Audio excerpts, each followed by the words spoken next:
Boa noite, pessoal. Tudo bem? Aqui quem fala é Alexandre Guimarães. Aqui é Isabel Paz. Nós somos especialistas em controle biológico, somos da empresa Biota Innovations e hoje estamos aqui nesse webinar trazendo essa parceria nova junto com a plataforma Elevagro, contribuindo com essa turma aí, trazendo um pouco dos nossos conhecimentos sobre produtos biológicos.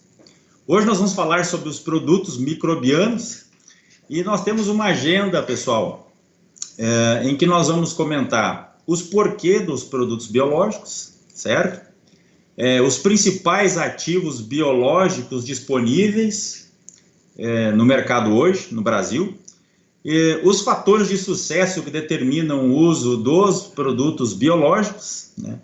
E com essas informações, né, o objetivo principal desse webinar é trazer maior segurança ao usuário das tecnologias biológicas para que o uso dos produtos biológicos aumente no campo.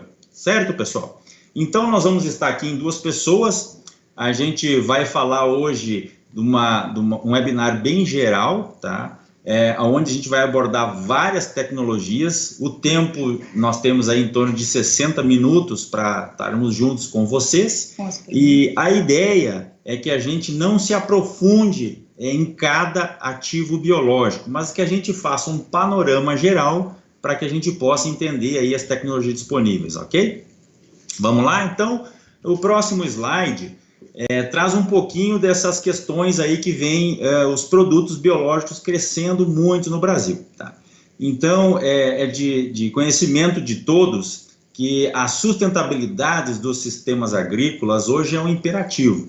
Todos estamos buscando produtos de baixa classe toxicológica, e aí a gente pode ver nesse gráfico, o Ministério da Agricultura, então, lançou esse gráfico mostrando aqui, ó, nesse quadrado em vermelho, os últimos 4 anos, uma quantidade muito grande de ativos sendo registrados na classe de baixa toxicidade, tá?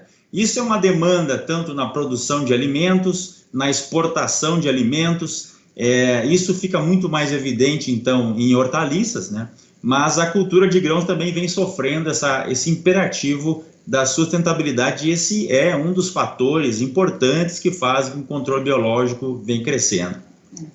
Essa demanda do mercado consumidor por produtos de baixo impacto ambiental levou o governo federal a flexibilizar a legislação, e esse é o reflexo desse aumento do número de produtos registrados. A partir de 2009, teve alguma flexibilização e a gente conseguiu uma prioridade no registro dos produtos biológicos.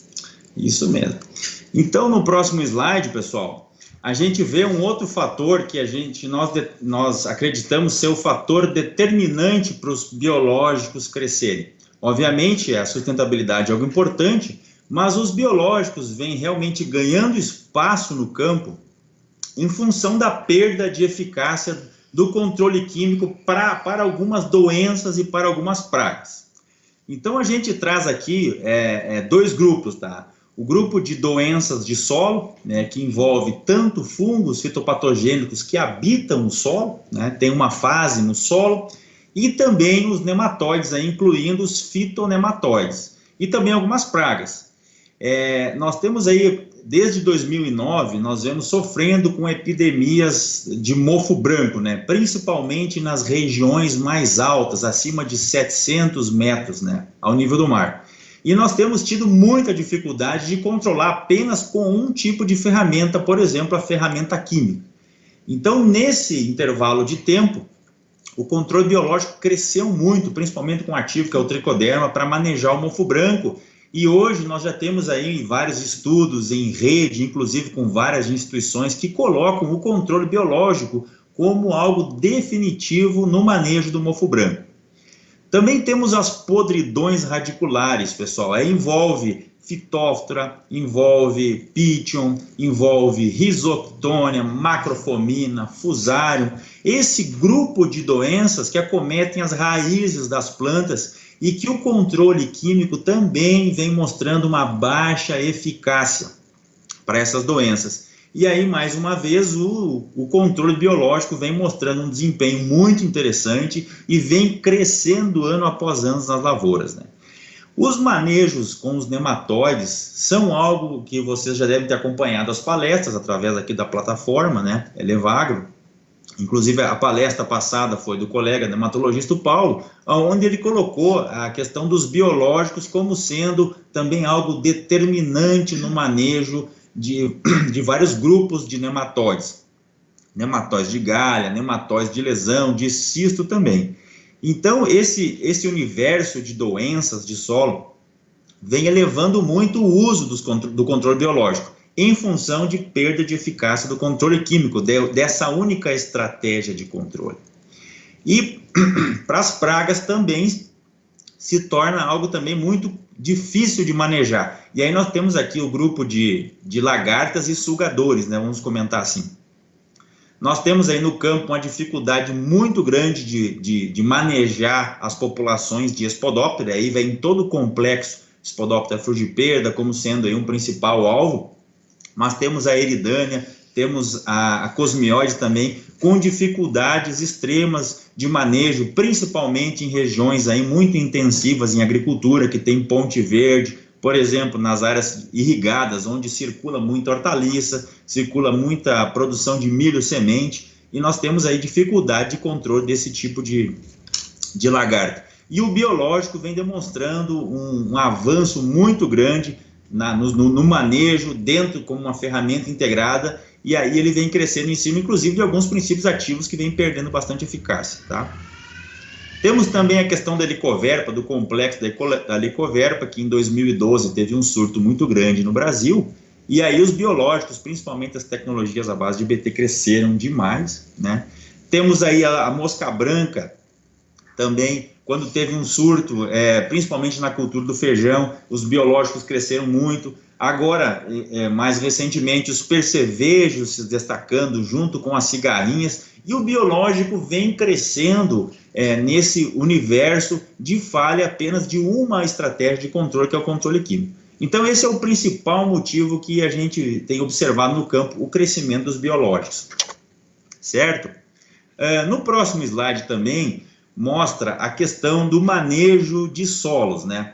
Esse desequilíbrio do sistema solo que nós vemos encontrando aí recentemente, que vem mostrando os problemas, né? E está dentro desse triângulo que a gente coloca.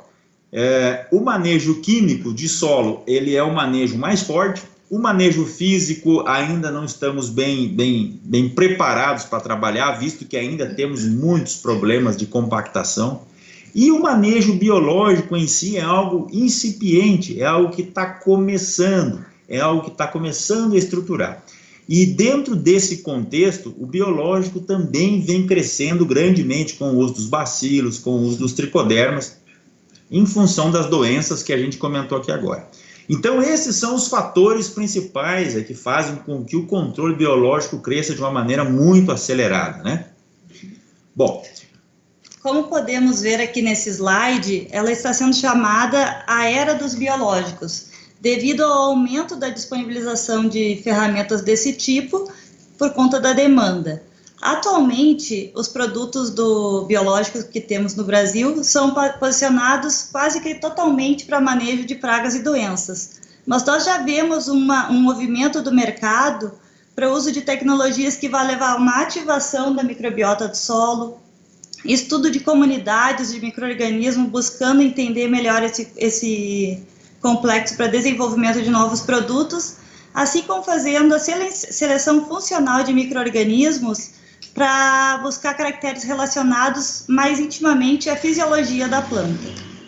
E fica muito interessante, pessoal, a gente só fazendo um comentário sobre a era dos bios, né? Hoje é evidente que todo mundo quer usar biológico, quem não tinha muita similaridade com o assunto está buscando se informar, e nós estamos apenas na ponta do iceberg, que é o biocontrole. Então a gente vai ter muita novidade aqui para frente, falando principalmente em microbioma, que é a interação desses micro-organismos no solo e com a planta também. Essa questão da bioativação, de ativar a população microbiana, principalmente do solo, vem com muita força aí nos próximos anos. E a questão de seleção funcional também, selecionando os micro-organismos para resistência à seca, para solubilização de nutrientes e uma série de questões que traz aí uma visão, um holofote muito forte para essa área dos biológicos, né? Certo, pessoal? Então, no próximo slide, aí nós temos aí os produtos microbianos, né, Isabel? Isso. Os produtos microbianos que nós temos no Brasil, eles têm basicamente como ingrediente ativo fungos, bactérias e vírus. E eles têm como uma característica serem produtos de baixa toxicidade. Todos os produtos biológicos, eles entram dentro da legislação de agrotóxicos e afins. Por isso, eles passam por um estudo muito rigoroso pelos 3 órgãos de regulação do Brasil, que é o Ministério da Agricultura, que vai fazer a validação da eficiência agronômica, a Anvisa, que vai fazer os estudos de risco desses produtos contra os seres vivos, e o IBAMA, que vai validar essa tecnologia quanto ao seu impacto ambiental. E é muito importante aqui, pessoal, a gente também comentar que nós temos aqui no Brasil uma das legislações mais rígidas para registrar biológico do mundo inteiro. Então, aqui, ó, falando então um pouco dos produtos microbianos, esses são os principais grupos, né? Porque nós também temos produtos macrobiológicos. Nós estamos aqui nessa palestra falando só dos microbiológicos, né? Então, nós temos aqui os fungos, os diversos ativos que nós vamos comentar a seguir. Nós temos as bactérias e também os vírus, tá? E isso tudo traz, assim, muita segurança, essa questão da rigidez do nosso sistema regulatório, de levar essa confiança de uma tecnologia nova, de uma inovação para o agricultor, que ele não vai ter nenhum problema desses micro-organismos gerarem um risco de doença nas lavouras, um risco de desequilíbrio ambiental, porque realmente os testes para eficácia agronômica, toxicidade ambiental, eles são muito rígidos, tá? Então isso traz muita tranquilidade aí e dá muito suporte para essa tecnologia crescer no campo. O uso dos produtos biológicos no Brasil, ele já é uma realidade, ele já tem um mercado bem consolidado. Nós trouxemos um dado aqui gerado num relatório encomendado pela BCBio, que é a Sociedade Brasileira de Empresas de Controle Biológico, e somente no ano passado, cerca de 500 milhões de reais foi o faturamento no Brasil, e uma área tratada de 10 milhões de hectares. Pensando em valor de mercado das culturas, a cultura que mais utilizou biológico foi a soja, seguido de cana, hortaliças, café e feijão. Já pensando do ponto de vista de área, algumas culturas mais sensíveis e de maior cuidado com os consumidores, com as hortaliças, já utilizam biológicos em metade da área plantada. 50% em hortaliças, 40% da área de cana, principalmente por conta do metarrhizium e de parasitoides para a broca, 60% do melão, 30% da área de tomate e 40% da área de batata. E esse estudo realizado pela BCBio, pessoal, ele foi amplamente divulgado na mídia, nas redes sociais, e foi o primeiro estudo oficial realizado aqui no Brasil. Nós tínhamos muitos dados ainda, dados gerais, né? E esse estudo ele é realmente incipiente, mas ele traz uma consolidação desses números que vem crescendo o controle biológico. Então, a BCBio, para quem não conhece, é a associação que integra todas as empresas relacionadas a esse segmento dos produtos biológicos, e a gente, de pesquisa em pesquisa, vai avançando e consolidando os números dos biológicos. Já no próximo slide, a gente consegue aí trazer, já que nós temos uma demanda crescente de produtos biológicos, nós temos aí um sistema regulatório muito forte atuando, trazendo qualidade, dando consistência à tecnologia. E aí nós temos esses produtos microbianos, são vários ativos, pessoal. Então, para trabalhar de uma maneira mais didática, nós vamos separar esses ativos em 3 grupos, certo? O primeiro grupo é o grupo de doenças de solo. Quando a gente fala doenças de solo, nós tratamos nematóides e também fungos de solo. Esse é um grupo. Nós temos o grupo de manejo de lagartas, tá? E nós temos o grupo de manejo de sugadores, mastigadores e brocas. Então, esses 3 segmentos, eles vão sendo alojados os ativos, que é onde a gente vai fazer uso, certo? Bom, no próximo slide aqui, como vocês podem estar observando aí, nós temos aqui as principais tecnologias que estão envolvidas em cada grupo de manejo que a gente comentou agora, certo? Então nós temos aqui as doenças de solo recebendo um aporte maior de ativos biológicos. Então a gente pode ver aí, por exemplo, o primeiro ativo e um dos mais famosos que nós temos aqui no Brasil é o tricoderma, né? É o fungo do gênero tricoderma. Hoje, o que está entre parênteses ali é o número de produtos registrados. Nós temos 22 produtos registrados no Ministério da Agricultura, à base desse fungo, tá?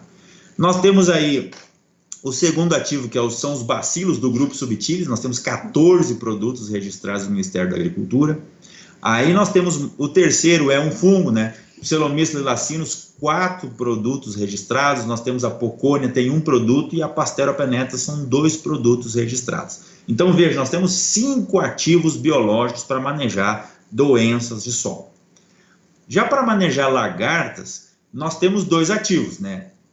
Um primeiro ativo é a base da tecnologia do BT, né, do Bacillus thuringiensis. Nós temos 23 produtos registrados no Ministério da Agricultura. Às vezes a gente comenta aí com alguns agricultores, alguns técnicos, eles se assustam desse número de registro, então é um número bem expressivo de produtos. E baculovírus, nós temos aí 16 produtos registrados no Ministério da Agricultura. Já para o grupo de mastigadores, brocas e sugadores, nós temos aí principalmente 2 tecnologias, que é a Bovéria e a baciana, são 23 produtos, vejam, é bastante. E metarríseos são mais ainda, são 35 produtos registrados no Ministério da Agricultura. Somando todos esses produtos, desses diferentes ativos, nós temos aí disponível no mercado 140 produtos microbianos à disposição para que a gente possa manejar nossas pragas e doenças. Então é um número bastante expressivo, isso dá muita segurança para o mercado crescer. Já no próximo slide, pessoal, a gente vai começar agora a falar de cada um dos ativos, tá? Obviamente que vai ser superficialmente, nós temos muitos ativos para comentar, mas em palestras que a gente possa fazer mais para frente, webinars, a gente vai detalhar exatamente cada ativo.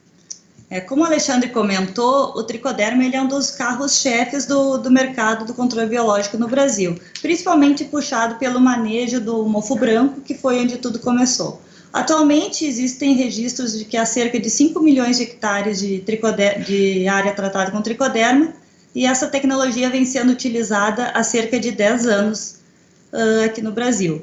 Tricoderma ele está sendo enquadrado em 3 diferentes classes de produtos. Fungicida microbiológico para manejo de doenças de solo e mofo branco, que é onde está enquadrada a maior parte dos produtos, os 22 produtos que o Alexandre comentou.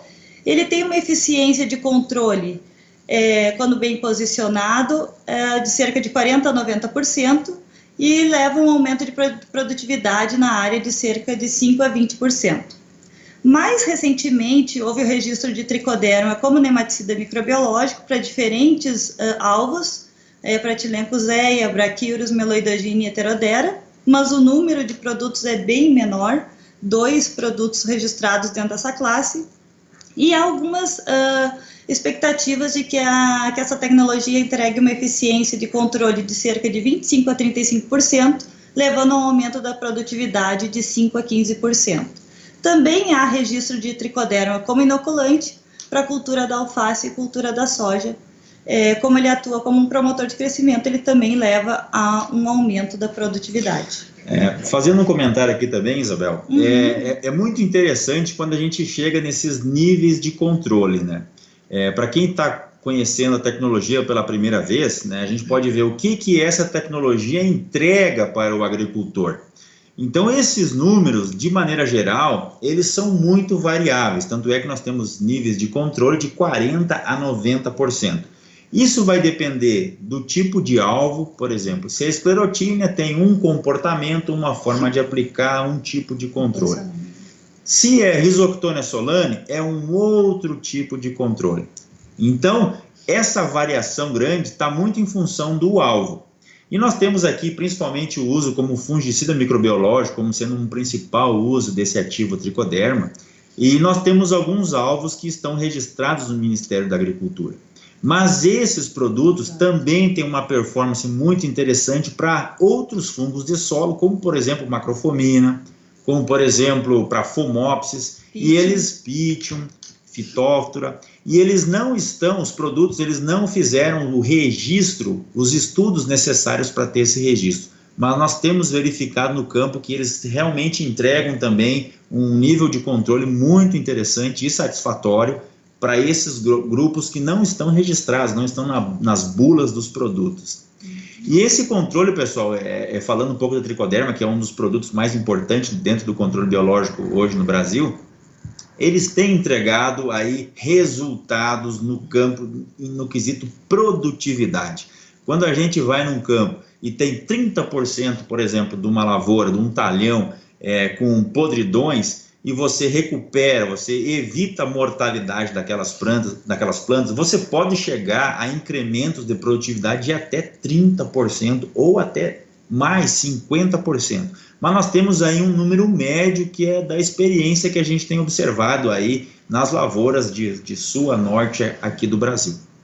E o interessante também é que a versatilidade desse ativo, né, tanto como fungicida microbiológico, como nematicida e também como um promotor de crescimento de plantas, que aí se enquadra a questão dos inoculantes. Então o tricoderma é um dos ativos mais famosos, é um dos ativos que mais entrega resultados, e ele é realmente o primeiro ativo que a gente vem comentar com vocês aqui do controle biológico, ok?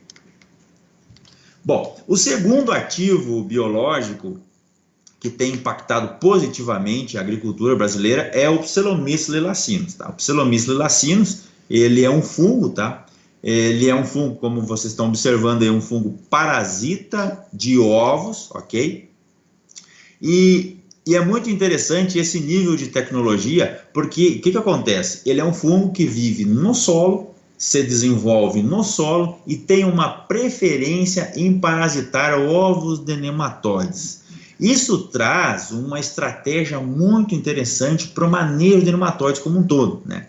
Então nós temos aqui como uma eficácia muito interessante, principalmente para aqueles grupos de nematóides que são sedentários, como por exemplo os nematóides de galha, os nematóides de cisto, e esses nematóides, por serem sedentários, muitos deles fazem ovoposição para fora da raiz, e esse fungo consegue colonizar muito rapidamente esses ovos e faz com que diminua a viabilidade de ovos, baixando o fator de reprodução.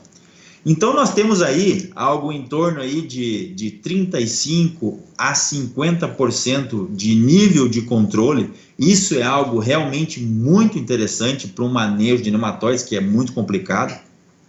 Trabalhar com essa tecnologia do Psellomyces lilacinus, né? Recentemente a pesquisa aí trouxe um nome novo, tá? Nome de micro-organismo muda a todo momento, e aí nós temos aí ele sendo chamado agora como Purpureocerium lilacinus, tá? Então nós temos aí os alvos registrados como Meloidogine incógnita, Meloidogine javanica, tem também resultados de alvo já com registro para Pratylenchus brachioides, então o que mostra aí que a tecnologia ela realmente é importante. E ela vem ganhando muito espaço no campo. Hoje nós temos um número aí aproximado de 500 a 700 mil hectares tratados com essa tecnologia. E essa tecnologia ela é interessante no uso continuado, não é apenas uma aplicação que vai resolver, então é um uso continuado, e a tecnologia do Psellomyces lilacinus então vem mostrando aí uma ferramenta muito importante no manejo dos biológicos. Agora a gente vai para o próximo ativo biológico, tá? Um outro ativo bastante interessante para o manejo de doenças de solo e que tem ganhado bastante destaque nos últimos anos são os produtos à base de bacilos. Quando a gente fala de Bacillus subtilis, na verdade a gente está falando de um complexo de espécies com grande similaridade genética, tanto que nós chamamos ele de Bacillus grupo subtilis. Dentro desse grupo subtilis, nós temos várias espécies de importância econômica, que são ingrediente ativo de produtos, como Bacillus subtilis, Bacillus amyloliquefacens, Bacillus metilotróficos, Bacillus púmilos, Bacillus licheniformes e Bacillus atróficos, que não temos nenhum produto registrado no Brasil. Outro ponto interessante que a gente deve destacar é que a espécie de Bacillus não determina a sua classe de uso. Não é que todo Bacillus subtilis é um fungicida microbiológico de parte aérea, não é que todo Bacillus aeruginosa é um nematicida microbiológico. Na verdade, a atividade do micro-organismo está relacionado à sua cepa, que são unidades dentro de cada espécie. Pode ter Bacillus aeruginosa com ação inoculante, com ação fungicida. Então, a gente tem que conhecer cada micro-organismo em nível de cepa quando vai selecionar para desenvolver um novo produto. Exatamente. Então, no próximo slide aí, vocês estão observando aí o slide já de número 14, pessoal, nós temos os bacilos classificados aí como fungicida microbiológico, nematicida microbiológico e também inoculante, tá? Então, vocês podem ver os ativos ali, Bacillus aeruginosa, Bacillus pumilus, Bacillus subtilis. Nós temos 9 produtos aí dentro desses 3 ativos que tem um efeito não apenas em fungos de parte aérea, mas também no controle de bacterioses. E isso é muito interessante, por exemplo, relacionado ao fungicida mais famoso, que é o tricoderma. O tricoderma não tem efeito sobre bactérias. Já os bacilos já conseguem reduzir aí a incidência e a severidade de bacterioses em diversas culturas. E esses níveis de controle, então, eles têm entregue níveis de controles muito interessantes, acima de 60%. Em alguns casos, chegando até 90%. E, obviamente, que esses produtos, tendo um efeito fungicida, eles também atuam na promoção de crescimento. Muitas vezes, quando a gente faz uma aplicação desse grupo de bactérias, visando controlar um fungo, a gente vê que a planta fica mais verde, a planta aumenta o seu vigor e isso incrementa a produtividade. Então, nós temos aí incrementos médios de produtividade nas áreas que usam de 5 a 10% que usa como fungicida. Mas temos também os nematicidas, né, Isabel? Exato. Aqui. Não, volta aqui, ó. Os nematicidas, então, vocês podem ver, temos Bacillus aeruginosa como fungicida, mas também temos aeruginosa como nematicida. Assim como também temos Bacillus licheniformes e Bacillus metilotróficos registrados como nematicida microbiológico, totalizando cerca de 8 produtos. Os índices de eficiência de controle de nematóides giram em torno de 40% a 50% com esses ativos, aumentando a produtividade em cerca de 8% a 20%. Como o Alexandre já comentou, essas bactérias, esse grupo de micro-organismos, eles têm uma interação muito interessante com a fisiologia da planta, produzindo hormônios vegetais, solubilizando fosfato, o que torna ele um interessante inoculante.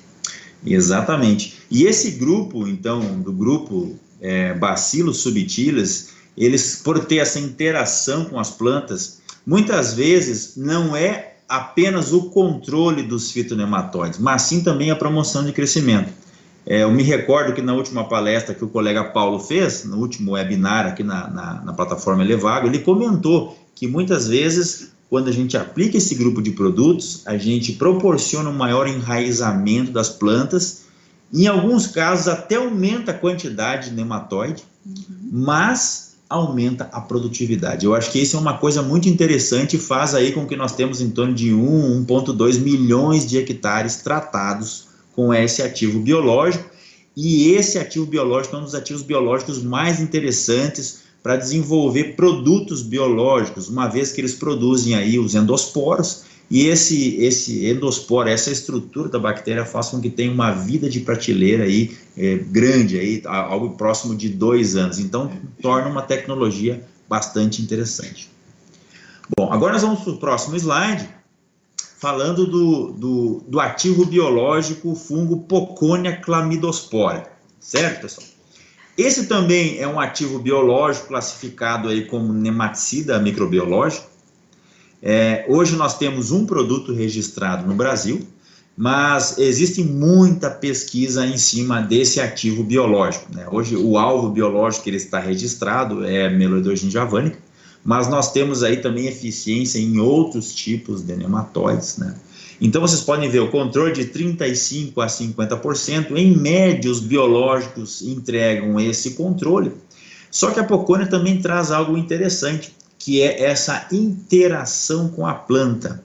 Esse fungo, ele é capaz também de ajudar a planta no seu crescimento, ajudar a planta no seu enraizamento, ajudar a planta a buscar mais nutrientes, e isso traz aí uma resiliência das plantas aos nematóides, né? A Poconia clamidospora, ele é um parasita de ovos, tem vários estudos mostrando que uma das principais mecanismos de ação é a enzima VCP1, né? E no Brasil nós temos apenas um, mas existem vários outros produtos aí em outros países, mostrando um ativo muito interessante também.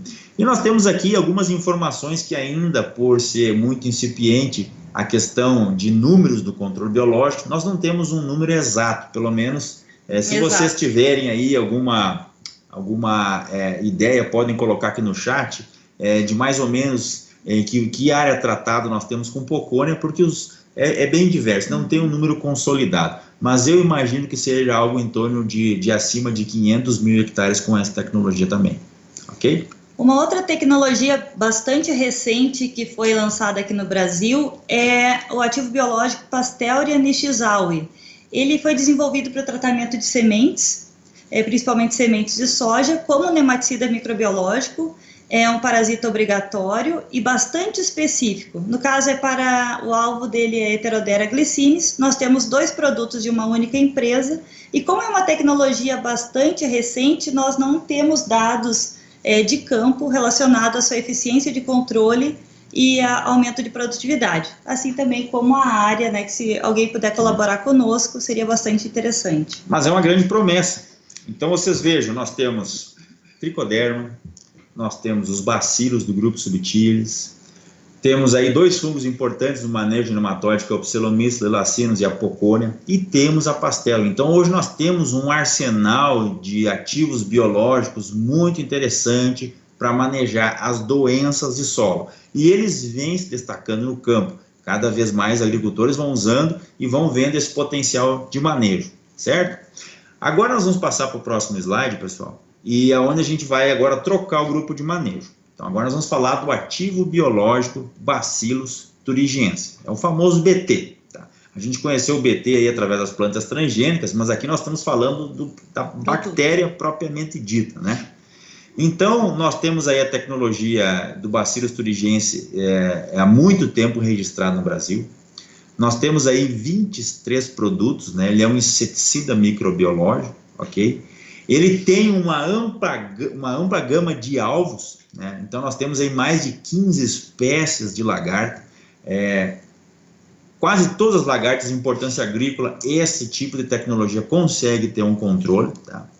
E ele atua por ingestão, ok? É muito importante também essa visão do biológico, porque ele tem um momento muito específico, né, que é até o 3º instans. Essa tecnologia não controla lagartas já grandes, e essa tecnologia já foi usada em grandes áreas, por exemplo, quando estourou a praga Helicoverpa armígera. Mas hoje são em torno de 2 milhões de hectares tratados, e é uma tecnologia muito importante para rotacionar princípios ativos, né? Para rotacionar também moléculas e impedir o surgimento de lagartas resistentes. Então essa é uma tecnologia muito importante. A próxima tecnologia agora são os baculovírus para as lagartas, pessoal. É uma outra tecnologia bastante interessante para o manejo de lagartas de difícil controle. O baculovírus ele é extremamente específico, diferente do BT. Geralmente o baculovírus é relacionado a somente uma espécie ou a poucas espécies dentro de um gênero. Por exemplo, nós temos um produto à base de baculovírus anticárcia, ele vai atacar somente anticárcia gematalis. Baculovírus crisodeixis, somente crisodeixis includens. A característica principal dele é a sua especificidade.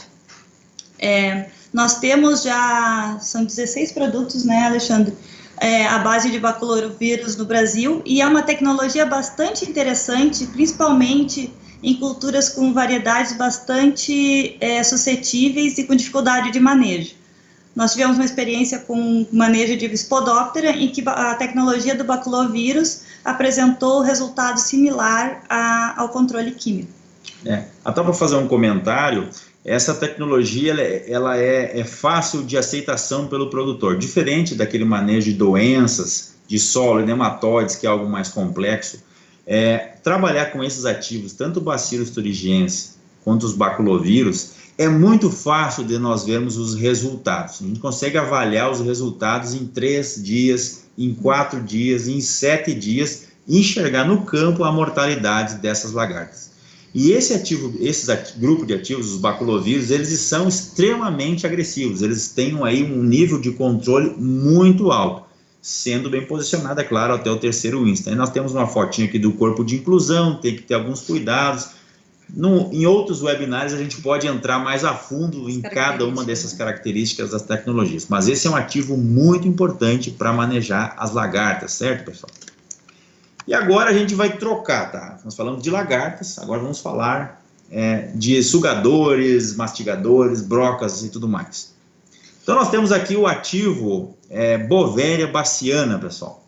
A Beauveria bassiana, ela é um fungo, tá? É um fungo que a gente caracteriza como entomopatogênico, é um fungo que causa doenças em insetos, tá? Por isso ele é classificado como um inseticida microbiológico. Nós temos aí 23 produtos registrados no Ministério da Agricultura, então tem bastante produto. Os alvos principais é a mosca branca, o principal, mas nessa oscilação de praga, de aumentar a sua incidência, o surgimento, então está crescendo muito a cigarrinha do milho, que é a Daublus maides, né? Nós temos aí broca do café, nós temos ácaros, nós temos alguns problemas com pragas de eucalipto, que esse ativo biológico também é registrado e tem um potencial de controle bastante elevado. Nós temos aí, por exemplo, a vaquinha diabrótica especiosa, o moleque da bananeira, que é o Cosmopolide solides. Mas eles têm uma característica muito interessante, que é necessitar de condições ambientais para que funcione. Então, esse produto, se aplicado numa baixa umidade relativa do ar, não funciona. Principalmente na região, por exemplo, do Cerrado, essa tecnologia, na época da seca, ela tem uma baixa performance. Por quê? Porque não tem umidade para o esporo germinar, o esporo que está aderido ao corpo do inseto. Mas nas épocas das águas e nas condições de alta umidade, essa tecnologia tem uma eficácia muito boa. E hoje aí são utilizados aí cerca de 1,5 milhão de hectares no Brasil inteiro. E vem em amplo crescimento. Certo, pessoal? Vamos para o próximo ativo agora. A próxima tecnologia que nós estamos apresentando aqui é a tecnologia do Metarrhizium anisopli, também um antigo conhecido do Brasil, né? Principalmente no manejo da cigarrinha da cana. Ele só perde para o tricoderma em área tratada, 4 milhões de hectares tratados, possui um espectro de ação menor que a Beauveria, mas também um grau de eficiência muito elevado quando bem posicionado, tendo uma eficiência ali no controle de cigarrinhas de 75% a 90%. Tem diversos produtos registrados, principalmente por conta de usinas que utilizam esse ativo no controle e no manejo da cigarrinha da cana. E também esse ativo ele vem crescendo, pessoal, dentro do manejo dos percevejos. Então nós tivemos aí uma portaria que foi publicada no Ministério da Agricultura, né, uma especificação de referência onde traz esse ativo também controlando o Euquistos zeros. Então isso também é mais uma ferramenta para a gente ajudar aí esse grupo de pragas aí que vem tendo uma dificuldade muito grande no controle com apenas as ferramentas químicas. Exato. Certo? Uma outra tecnologia recente que saiu no Brasil é a tecnologia do Isaria fumosa rosea. É um fungo entomopatogênico também registrado para o manejo do psilídeo do citrus, que é uma praga bastante importante. E também para o manejo da Helicoverpa parmígera, sendo esse utilizado em menor proporção. Nós temos 2 produtos à base desse fungo, mas assim como a Pastéria, nós também não temos resultados da eficiência nem de área tratada com esse entomopatógeno. Ok. Bom, pessoal, então esses diversos ativos biológicos que a gente comentou rápido aqui, cada um deles daria um webinar, né? Mas a gente trouxe aí essas ferramentas para mostrar que o controle biológico ele realmente é importante e nós temos ferramentas disponíveis. Mas agora nós vamos passar para o próximo slide que mostra os fatores decisivos para que a gente tenha sucesso ao usar essas tecnologias, ao usar essas ferramentas. O primeiro fator, eu acredito que é o mais importante, é que nós temos que mudar um pouco a nossa forma de trabalhar com essas tecnologias, a nossa forma de pensar essas tecnologias, porque elas têm características muito peculiares e muitas vezes são completamente oposto de um produto químico ao qual a gente já está mais habituado a trabalhar. O primeiro item que faz com que a gente precisa aprender a manejar a forma de trabalho com ela é o tempo de ação do produto. Então, principalmente tratando em controle de pragas, controle de lagartas, controle de sugadores, essas tecnologias não têm o chamado efeito knockdown, que é aplicar e ver tudo aquilo morrendo ali logo em seguida, essas pragas morrendo em seguida. Então, eles têm uma ação, a gente precisa conhecer essa ação e respeitar esse tempo de atuação, porque ele também está funcionando, tá? A outra questão é envolver essa tecnologia dentro de uma estratégia de manejo integrado de pragas. A gente nunca pode usar um controle biológico como uma única ferramenta, porque eles têm um tempo de ação diferente, muitas vezes nós vamos ter que usar junto com algumas moléculas químicas, mas dentro de um programa a gente consegue sim levar bons níveis de controle. E também o nível de controle, que é uma coisa interessante, que é o nível de controle médio. A gente tem uma tendência a achar que o nível de controle tem que ser 70%, 80%. Por exemplo, quando a gente trabalha com nematóides, é muito difícil isso acontecer, inclusive com moléculas químicas. Então, trabalhar com níveis de controle menor, de 30% a 50%, é uma característica dessa tecnologia, e isso traz aí alguma coisa relacionada ao uso mais continuado dessa tecnologia. Então, os agricultores que estão usando pela primeira vez, eles têm que experimentar, e se não viu o resultado, insiste mais um ano, melhora o seu posicionamento, porque esse é o último ponto ali. O posicionamento é muito técnico, nós temos situações de compatibilidade de produto que a gente não pode misturar, horas de aplicação que são diferentes. Então eu acho que essa questão da forma, o pensamento, para ter sucesso nessas tecnologias, a gente precisa mudar alguns conceitos, certo? Agora o próximo slide. Bom, tendo-se em mente que é necessário ter essa mudança de mentalidade, precisamos ter em mente que um produto biológico tem como ingrediente ativo um ser vivo. E com isso, nós precisamos trabalhar com cepas eficazes. Diferente dos inoculantes, os micro-organismos dos produtos biológicos, eles não vêm de uma coleção de referência. Geralmente, eles são produtos que são desenvolvidos pela própria empresa, em parceria com a universidade, com instituições de pesquisa, ou pelo próprio grupo de pesquisa da empresa. Por isso é importante que quando a gente adquire esses produtos, que a gente solicite ao vendedor resultados de campo, compatibilidade com outros produtos, pegar mais informações, porque não existe uma massificação de resultados sobre essas cepas. Outro ponto bastante importante, sendo ele um ser vivo, é a entrega de garantias. Nós precisamos realmente ter certeza de que aquele produto que está dito que tem no rótulo, ele realmente está lá. Às vezes nós temos problemas de contaminação em que há outros micro-organismos em maior quantidade do que aquele que a gente está comprando. Os produtos biológicos, eles são vendidos por concentração. Nós precisamos medir essa concentração, realmente ela está sendo entregue no produto. E também, sendo ela entregue, nós precisamos saber se aquele organismo que deveria estar vivo, está vivo, que é o que nós chamamos de viabilidade. São alguns pontos que nós consideramos de qualidade de produtos biológicos que é importante estar alertas. Exatamente. E esse é um dos principais pontos que a gente alerta, principalmente produtos relacionados a fungos, né? São produtos mais sensíveis, produtos com uma vida de prateleira menor.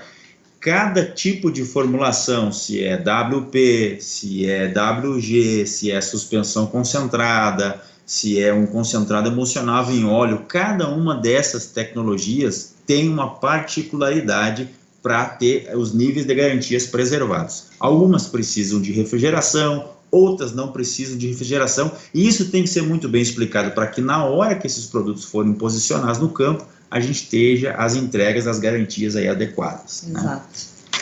Então, o próximo slide vai estar falando aí sobre um outro fator decisivo, e é o terceiro fator. Então nós já falamos de pensamento mais aberto para os biológicos, entendendo as características, qualidade do produto, que é muito importante, e agora vem o posicionamento. Então nós tratamos aqui nesse webinar sobre vários ativos biológicos. Cada um ativo desse, ele tem vários alvos. Por exemplo, o tricoderma, ele pode ter um alvo que é diferente, por exemplo, quando eu vou tratar risoctônia e quando eu vou tratar esclerotínia. Então são dois posicionamentos completamente distintos, tá? O momento que eu vou aplicar também é distinto. As condições ambientais para que eu possa aplicar aquele ativo biológico também é diferente. Às vezes o equipamento que eu vou aplicar. Então, a questão do posicionamento aqui, a gente não vai ter tempo para falar de todos os ativos, mas é muito importante que a gente tenha uma assistência técnica adequada que posicione o alvo próximo, né, o produto próximo do alvo, para que ele tenha realmente esse efeito.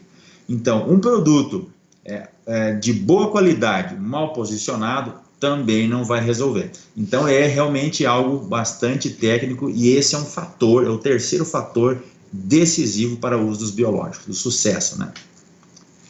Bom, e aí, encaminhando um pouquinho para a nossa finalização dessa parte mais de palestra e abrir para o bate-papo, então a gente traz algumas perspectivas para o controle biológico, é o próximo slide, tá? Vocês devem estar observando aí que um dos pilares fundamentais para que a gente consolide essa tecnologia no campo é uma assistência técnica qualificada. Nós temos que estar aí junto com técnicos que saibam posicionar, que entendam a característica de cada produto biológico, que levem a confiança de que esse produto biológico está viável e vai funcionar no campo. E também precisamos aí construir uma rede de laboratórios especializados em análise de produtos biológicos que possam elevar essa confiança para o produtor de que ele está realmente aplicando o produto dentro das garantias estabelecidas pelo fabricante. E aí, com o passar do tempo, a gente vai massificando esses resultados. Aí nós temos o mofo branco aí, por exemplo, com estudos em rede há mais tempo, né? Tem várias, tem Embrapa, tem instituições de pesquisa, fundações que vêm consolidando, mas a gente precisa envolver mais universidades para os outros ativos biológicos, como os nematóides, como o controle de lagartas, e isso a gente vai massificar cada vez mais com as empresas de consultoria, mostrando esses resultados, para que o consumidor final, o agricultor, tenha mais segurança em trabalhar.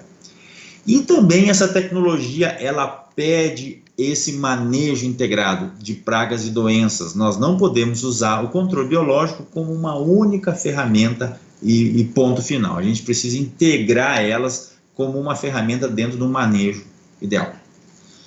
E aí, pessoal, então, dentro dessas perspectivas, o próximo slide aí coloca essa figura que já vai aparecer para vocês, desse sentimento de que a recém está começando. A recém estamos desenvolvendo o controle biológico, a recém é aquela imagem do Oceano Azul, né? Muita gente interessada, e a BCBio trouxe então esse estudo, né? Que foi realizado, envolvendo quem conhece e quem usa. E isso aí fica de um insight para muitos que estão trabalhando para reflexão. Veja, de todos os entrevistados, 57% conheciam as tecnologias do controle biológico. 43% nunca viram falar. E desses 57% da população que foi entrevistada e que desconhecia, apenas 39% estão utilizando o biológico.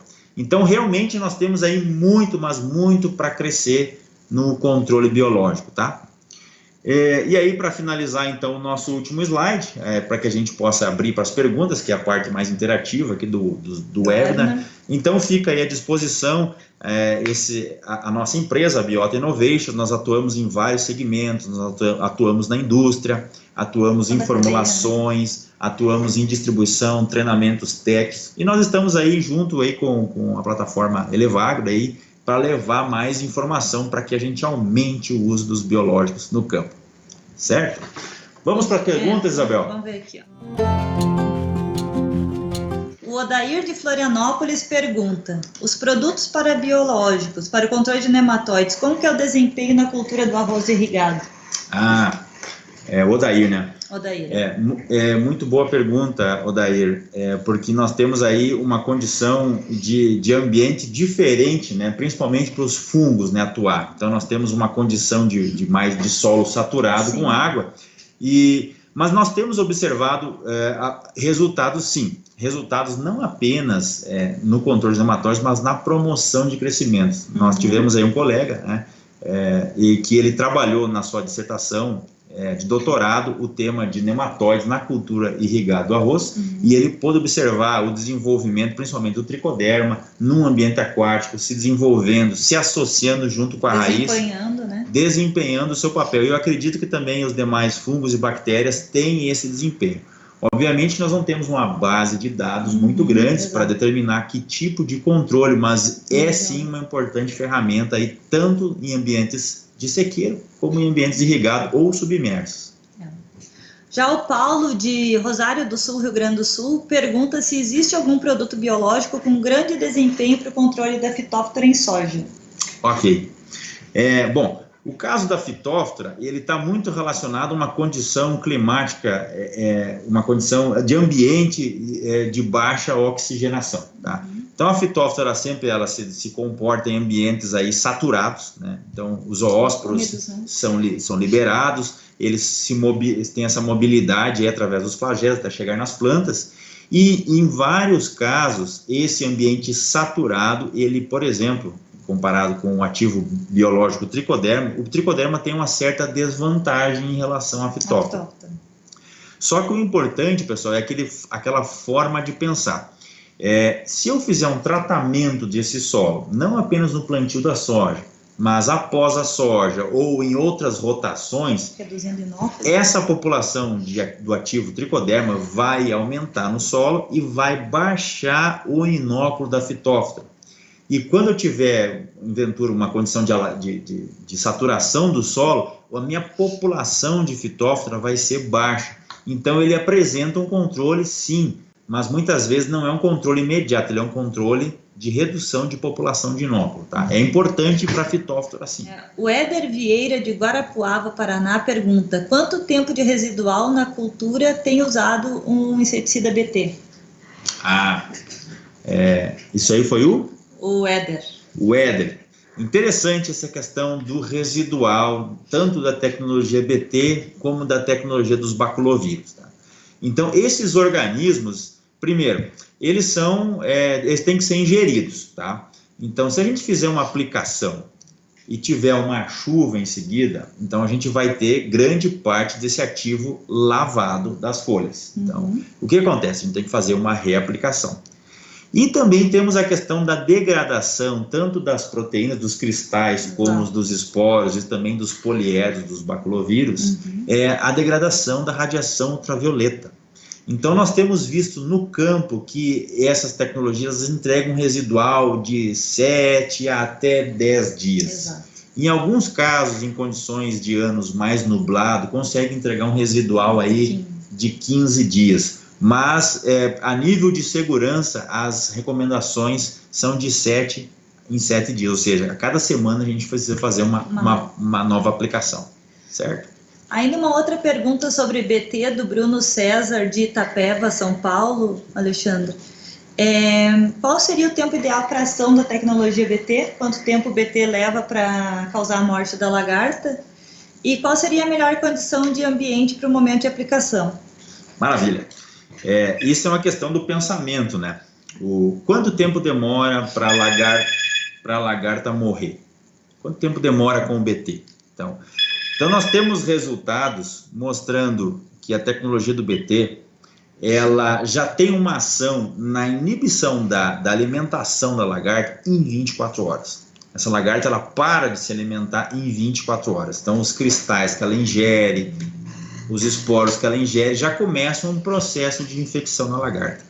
E a lagarta entra, então, num processo de infecção, e com 48 horas, 72 horas, elas começam a morrer. Então, nesse processo de cessar a alimentação até a morte total da lagarta, e nós temos aí em torno de 3 a 5 dias, tá? Esse é o número médio. Lagartas maiores demoram mais tempo para morrer, lagartas menores morrem mais rapidamente, certo? Outra pergunta ainda sobre BT é se o controle de Spodoptera com BT apresenta eficiência mesmo sob cultivares transgênicos, onde o transgênico não consegue segurar a Spodoptera. Você quer comentar, Isabel? Podemos comentar. A soja transgênica ela é transformada com um gene do genoma do BT, enquanto a bactéria, que é o organismo inteiro, ele possui 5 genes relacionados à produção da enzima da proteína tóxica. Com isso, mesmo que a lagarta já tenha adquirido resistência àquele gene que tem na planta, ela ainda não teve contato com os outros fragmentos da proteína tóxica. Com isso, o BT é uma ferramenta importante no manejo da resistência à tecnologia BT. Nós temos aí os BTs, né, uma das cepas mais famosas, Exato. que é a cepa HD1, né, ela é usada mundialmente, né, e elas produzem 5 tipos de cristais tóxicos, uma vez que a planta transgênica só consegue expressar o CRI1AC. Isso. Né, e o produto, então, ele traz aí um maior número de ativos para controle e também uma ferramenta importante no manejo da resistência em culturas transgênicas também. Uhum.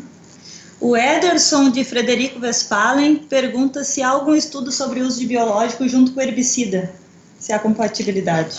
Ok. É importante, pessoal, nessa questão da compatibilidade, as empresas ou assistência técnica fornecer essa informação, tá? Muitos ativos biológicos, eles podem ser sim misturados com herbicidas, mas muitas vezes não é a molécula que tem o efeito herbicida que causa um problema de incompatibilidade, e sim outros compostos do produto, como adjuvantes, inertes que estão nos herbicidas. Então, o consumidor final, ele precisa exigir do fabricante os testes de compatibilidade. Exato. Com os diferentes produtos de um mesmo ativo. Se é glifosato, vários tipos de produto. Porque às vezes a molécula em si não causa problema. Exato. Mas os outros ativos dos produtos comerciais aí também trazem prejuízo. Então precisa sim fazer essa tabela de compatibilidade. Muitas das empresas já possuem isso, e isso pode ser acessado e ver se pode misturar ou não. O fato de estar aplicando o produto, aproveitar uma aplicação tratorizada, isso não tem problema nenhum, porque o que a gente não pode misturar é fungo com fungicida. Agora, misturar um baculovírus, misturar um BT com um herbicida, não tem problema, tá? Outra pergunta que é do Vilmar Antônio Guerra, de Luiz Eduardo, Bahia. Uma dúvida recorrente sobre o uso de biológicos é qual é o intervalo de segurança entre a aplicação biológica e do químico? Quantos dias precisa respeitar? Ok, aí a gente está vendo o intervalo de segurança para a reentrada da área, né? É isso, né? Exato. Então, com químico, né? Uma coisa interessante dos biológicos que nós não temos esse intervalo estabelecido. Não precisa fazer isso. Vocês querem um exemplo disso? Por exemplo, em áreas de produção de milho semente, onde precisa fazer um repasse no despendoamento. Quando a gente trata com um ativo biológico, seja BT ou seja baculovírus, os trabalhadores podem entrar no momento após a aplicação, porque não tem residual. A toxicidade do produto é muito pequena. E algumas moléculas químicas precisam demorar 3 dias, enfim, 4 dias para fazer essa entrada. Os biológicos, de maneira geral, não tem esse problema, então é muito tranquilo, pode fazer essa aplicação. Mas a pergunta é qual o intervalo de segurança entre a aplicação do biológico e a aplicação de um outro químico? Ah, tá, então eu compreendi errado. Muito bem, pessoal, assim, vai depender das classes. Se eu estiver trabalhando com um organismo que é a base de fungos, em média, a gente precisa aplicar, por exemplo, uma bovéria, 3 a 5 dias após uma aplicação de um fungicida ou antes da aplicação. Por exemplo, quando a gente faz o uso de bovéria para controle de mosca branca no feijão, eu fiz uma aplicação de um fungicida, eu não posso entrar com bovéria, porque esse residual do fungicida químico vai matar a bovéria. Então, em média, é de 3 a 5 dias, mas vai depender de qual produto que está aplicando e vai depender também das condições climáticas, se está chovendo muito, se não está chovendo. Então isso é muito importante que a assistência técnica leve essa informação aí para vocês, usuários no campo. Exato. O Gustavo de Almeida Veloso, de Ribeirão Preto, pergunta: para o manejo do percevejo castanho, que tem sido um problema cada vez mais crescente, né? Ele sabe do resultado do metarrhizium. Ele pergunta se tem algum outro produto biológico com eficiência para essa praga. Ótimo. Ótima pergunta e é um dos alvos aí que o controle biológico vem tentando melhorar. Nós não temos nada registrado para esse alvo, mas nós já estamos visualizando no campo, sim, o efeito, inclusive associado do metarrhizium junto com a bovéria. Então nós temos aplicações aí no momento de chuva, em V2 mais ou menos, onde que essa população de percevejo castanho vai mais para a superfície do solo, e essas aplicações têm realmente conseguido matar as ninfas. E algumas experiências que nós temos observado, alguns ensaios que nós temos montado, a gente consegue, inclusive, em anos com bastante umidade, verificar as ninfas do percevejo castanho colonizadas com bovéria, colonizadas com metarrhizium. Mas ainda precisamos trabalhar muito os resultados para principalmente o momento da aplicação, certo? Mas o ativo bovéria também tem sido usado. O Enessi Giovanni Riso, de Palotina, Paraná, pergunta se ele pode utilizar o nematicida à base de metarrhizium junto com o inoculante no tanque de água em aplicação no sul. Maravilha. Misturas de biológicos, tá, pessoal? Quando a gente faz a aplicação de um produto biológico, esse produto, quando vem formulado, ele está em estágio de dormência, tá? Os ativos biológicos, sejam esporos, sejam cristais, eles estão inativos na formulação dentro da embalagem. Quando a gente faz uma diluição em calda, esses ativos começam a reagir, começam a germinar. Então, quando a gente mistura diferentes ativos, a gente tem que preservar aí, em média, 2 horas até fazer a aplicação. Por exemplo, no caso aqui era inoculante, eu acredito que é o Bradyrhizobio, né? Junto com o metarrhizium. Então, esses dois ativos, eles não têm nenhum problema de compatibilidade entre si. Então, a gente consegue misturar sim, porque o metarrhizium não vai interferir, o Bradyrhizobio, e o Bradyrhizobio também não vai interferir. Só que a gente tem que tomar cuidado é fazer uma aplicação no máximo 2 horas após a mistura de calda, porque daí com 12, 14 horas de calda já começa o esporo a germinar do metarrhizium, e isso aí pode causar inclusive um entupimento de bico. O Júlio César, de Braganey, Paraná, pergunta sobre a eficiência do controle biológico para a cigarrinha do milho. Ok. Então, Júlio, esse ainda é uma praga recente que o controle biológico vem trabalhando, tá? Das áreas em que nós tivemos oportunidade de acompanhar no controle, tem dado um controle de 30%. Mas o que vai determinar esse controle são as condições climáticas. Por exemplo, o ativo Bovéria baciana, ele tem uma virulência para atacar a Doubles mites? Tem virulência, mas ele precisa ter condições climáticas. Os ensaios que nós acompanhamos, muitas vezes é seguido uma estiagem, 10 dias, onde a umidade relativa do ar, principalmente na região do cerrado, ela diminui muito, e aí o ativo biológico não consegue expressar o seu potencial. Mas eu acredito que em condições favoráveis, esse controle pode chegar aí até uns 50%, 60% tranquilo, porque ele tem essa virulência de causar a infecção na cigarrinha do milho. Exato. O Robson Silva, de Brumado, Bahia, pergunta se é possível misturar os biológicos com redutor de pH e químicos. Aí voltando àquela questão da tabela de compatibilidade, né, Robson? O vendedor do produto ele tem que atuar praticamente como um consultor técnico devido à complexidade desse tipo de produto. Exatamente. Então, de maneira geral, os biológicos, principalmente os bacilos, eles se comportam bem dentro de uma faixa de pH de 4 a 7, 7,5. Todavia, não é só o pH, são os outros ativos, os adjuvantes que podem trazer um dano ao ativo biológico. Então, novamente, vocês têm que cobrar a tabela de compatibilidade, né, do fornecedor. O Vilmar Antônio Guerra, de Luiz Eduardo, pergunta se na aplicação do BT na soja com a linha aberta tem a mesma eficiência da aplicação com linha fechada, já que linha aberta a insolação é bem maior. Boa pergunta. Vilmar. Vilmar, assim, ó, como que acontece? A aplicação do BT, ele vai fazer com que os esporos e os cristais fiquem sobre a folha e a lagarta vai se alimentar. Então, quando a linha realmente está muito fechada, nós temos um recobrimento aí um recobrimento grande, mas nós temos essa incidência solar aí atuando, degradando. Então, a gente pode chegar aí nesses 7 dias de residual, tá? O importante também é que a gente tenha área foliar para que esse produto fique na folha, para que a lagarta possa ingerir esses cristais e esporos que estão na folha. Uma vez isso acontecendo, a lagarta vai morrer, tá? Mas aí nós temos que analisar exatamente se a pressão de lagarta está muito grande logo no início. Aí é necessário, eu preciso fazer, ou se temos lagartas maiores, eu preciso entrar com inseticida junto de choque com o BT.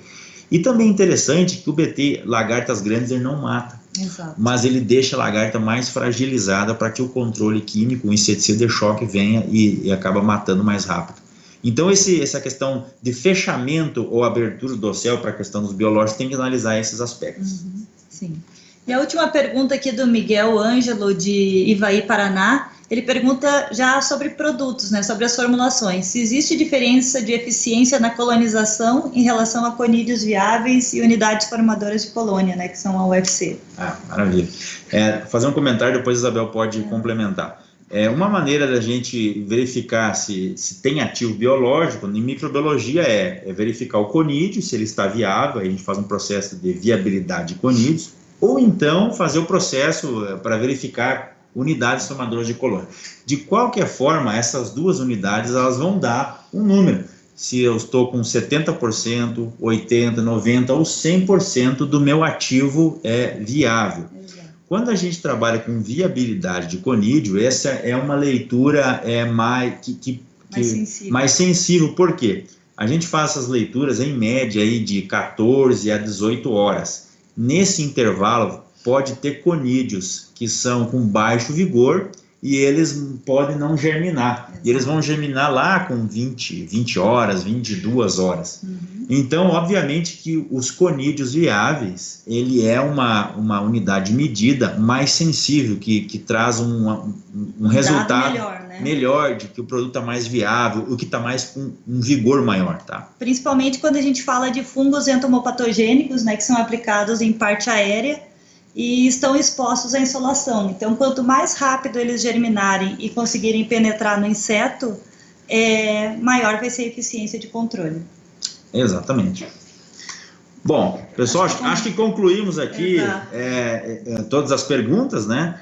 Foi um webinar bastante extenso, são muitos ativos e a gente espera aí nos próximos encontros, através da plataforma Elevago, poder estar discutindo aí, pormenorizado cada um desses ativos e discutir principalmente as estratégias de manejo em que eles são empregados.